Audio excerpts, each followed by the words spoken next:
विजय जी, सबसे पहले तो हैप्पी दिवाली और हमारे स्टूडियो में आने के लिए बहुत बहुत शुक्रिया आपका।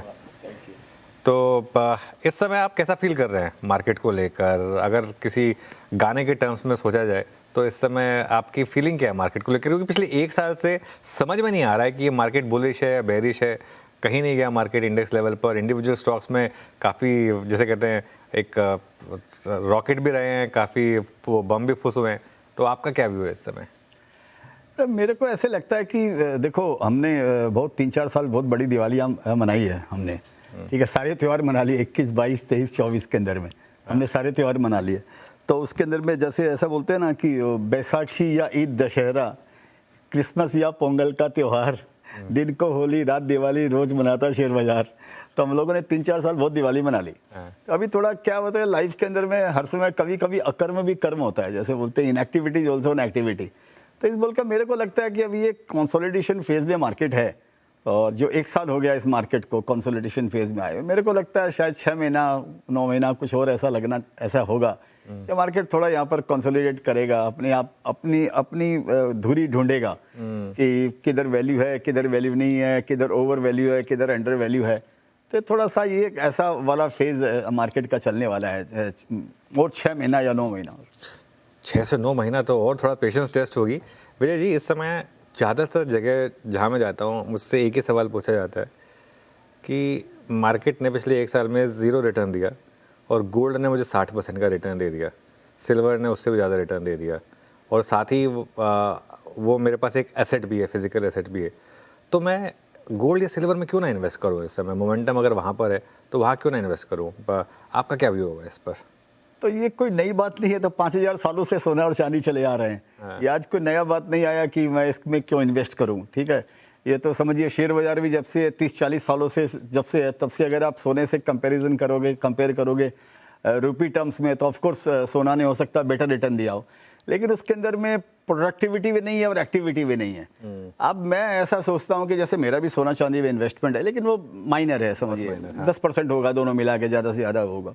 एक बार मैं सोना चांदी में इन्वेस्ट कर लिया तो मेरे पास लाइफ में करने के लिए क्या बचा मेरे पास में? स्टॉक में अगर आप इन्वेस्ट करते हो तो आप एक एक्टिव लाइफ जी रहे हो, आपकी सोच चल रही है, आपकी बुद्धि चल रही है, आपका मन चल रहा है, सब चल रहा है। मैं अब मेरे हिसाब से मैं बोलता हूँ। तो एक बार इन्वेस्ट कर लिया तो अगर लाइफ में अगर आपकी एक्टिविटी नहीं है तो खाली पैसा रखकर आप क्या करोगे? आपकी जनरेशन क्या करने वाली है खाली पैसे का?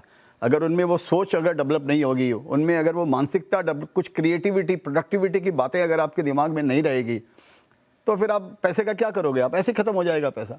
तो इस बोलकर इससे कंपैरिजन, तो ये क्या अभी फोमो चल रहा है अभी मार्केट में, तो सबको अभी सोना इतना बढ़ गया, सबको उसमें इन्वेस्ट करना है। तो ये यूफोरिया भी ठंडा होगा, जैसे मार्केट ठंडा हुआ, जैसे दूसरी चीज़ें ठंडी हुई, कमोडिटी ठंडी हुई, फ्रेट रेट बढ़ गए थे, हर ये तो जीवन चक्र है। चांदी के लिए आपको मैं ऐसा बोलना चाहूँगा कि 1983, 4, 5 के अंदर में चांदी $50 बिकी थे, डॉलर टर्म्स में बात करें। हंट ब्रदर्स का टाइम था, खूब बड़ा मैनिपुलेशन था, $50 बिकी। वहाँ से चांदी घट के आगे $6, और $6 वाली चांदी आज के दिन वापस $50-52 आई है। तो चांदी तो अभी 40 साल का भी इतिहास को भी अभी तोड़ा नहीं है अभी देखा जाए तो हो सकता है उसके अंदर में भी और उसके अंदर में बाकी हो, लेकिन सब एक ही दिन में हो जाएगा ऐसा मेरे को नहीं लगता है। ये सब गिरते रहेंगे, बढ़ते रहेंगे, कंसोलिडेट करते रहेंगे। बिल्कुल।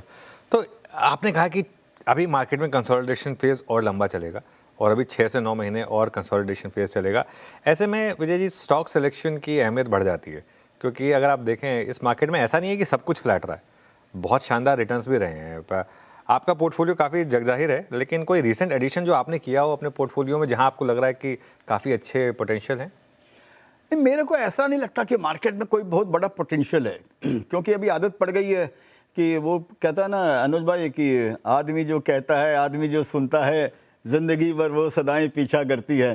तो अभी हम लोग को आदत पड़ गई है इस कहने की और सुनने की कि मेरा 40% बढ़ गया, 50% बढ़ गया, 100% बढ़ गया, 200। अरे हलवा है गया भाई, अबे ऐसे हर समय ऐसे थोड़ी होता है। तो मेरे को सच पूछो तो अगले 1 साल में 6-8 महीनों में ऐसी कोई बहुत बड़ी एक्सपेक्टेशन नहीं है कि कोई तोड़फोड़ हो जाएगी मार्केट के अंदर में, क्योंकि शेयर्स बहुत एक्सपेंसिव है और एक्सपेंसिव शेयर्स में ही सबको काम करने का। पीएसयूज बैंक के ऐसे ऐसे शेयर्स है जो इतने सस्ते में मिल रहे हैं, उनमें किसी को काम नहीं करने का उनके अंदर में, क्योंकि उनके अंदर में ऑफकोर्स ग्रोथ भी स्लो है, लेकिन 12-13-14% की ग्रोथ रेट ऐसे आपको बैंकों में मिल जाएगी।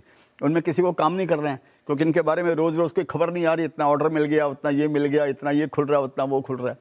तो मेरे को एक लगता है कि साल और 6-8 महीना 9 महीना साल भर आराम से निकल जाए, 10-15% 20% का भी अगर प्रॉफिट अगर मिल जाए या नहीं भी मिले, दोनों चीज़ें हो सकती है। तो मैं उसके लिए मानसिक रूप से तैयार हूँ कि हाँ भाई ये साल थोड़ा ऐसा ही जाएगा तो जाएगा, ये भी एक अध्याय है ज़िंदगी का।